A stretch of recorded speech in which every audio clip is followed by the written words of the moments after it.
ഏവർക്കും കല്ലാധുനി ന്യൂസിലേക്ക് സ്വാഗതം. പ്രധാനമന്ത്രി നരേന്ദ്രമോദിയുടെ ഇത്തവണത്തെ തിരുവനന്തപുരം സന്ദർശനം എന്തുകൊണ്ടും ഏറെ പ്രാധാന്യമർഹിക്കുന്ന ഒന്നായിരുന്നു. ഇന്ത്യ വികസന കുതിപ്പിൽ പായുമ്പോൾ ഇന്ത്യയുടെ ഗഗൻയാൻ പദ്ധതിയും ഉയരങ്ങളിലേക്ക് ഊളിയിടാൻ പാകത്തിലെത്തിക്കുക എന്ന ലക്ഷ്യത്തിൻ്റെ ഭാഗമായാണ് ഇന്നലെ അദ്ദേഹം VSSCയിൽ എത്തിയത്. VSSCയുടെ ഗഗൻയാൻ പദ്ധതി അവലോകനവും അതിലേക്കുള്ള വ്യോമസേന അസ്ട്രോനോട്ടുകളുടെ അഥവാ വ്യോമനോട്ടുകളുടെ പ്രഖ്യാപനവുമാണ് അദ്ദേഹം അവിടെ നടത്തിയത്. 4 പേരാണ് ഈ സംഘത്തിലുള്ളത്. അവരുടെ പേര് വിവരങ്ങൾ ഇപ്രകാരമാണ്: group captain Prashanth Balakrishnan Nair, group captain Ajith Krishnan, group captain Angad Pratap, wing commander Shubhanshu Shukla എന്നിവരെയാണ് ഗഗൻയാൻ സഞ്ചാരികളായി പ്രഖ്യാപിക്കപ്പെട്ടത്. പ്രധാനമന്ത്രി അവർക്ക് ആസ്ട്രോനോട്ട് വിംഗ് എന്ന പദവി നൽകി ആദരിക്കുകയും ചെയ്തു. കൂടാതെ നിരവധി ബഹിരാകാശ പദ്ധതികളുടെ ഉദ്ഘാടനവും അദ്ദേഹം അവിടെ നിർവഹിച്ചു.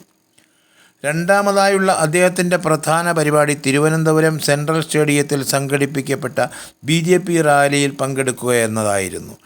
ഇത്തവണത്തെ ചടങ്ങിലെ പ്രത്യേകത എന്തെന്നാൽ PC ജോർജ് എന്ന രാഷ്ട്രീയ അതികായൻ്റെ ജനപക്ഷം പാർട്ടി BJPയിൽ ലയിച്ച ശേഷമുള്ള വലിയൊരു രാഷ്ട്രീയ മാറ്റത്തിൻ്റെ കൂടി ആരംഭം കുറിക്കലായിരുന്നു എന്നുള്ളതായിരുന്നു. ഏതാണ്ട് 1,00,000-ലേറെ വരുന്ന ജനതയെ പ്രധാനമന്ത്രി അഭിസംബോധന ചെയ്ത് നടത്തിയ പ്രസംഗത്തിൽ മോദിയുടെ ഗ്യാരണ്ടിക്കാണ് പ്രാമുഖ്യം നൽകിയത്. എന്നാൽ ഇടതു വലത് മുന്നണികളുടെ അഴിമതി ഭരണവും അതിന് കുടപിടിക്കുന്ന കോൺഗ്രസിൻ്റെ രീതികളും അദ്ദേഹം പൊതുജന സദസ്സിന് മുന്നിൽ വലിച്ചു കീറി.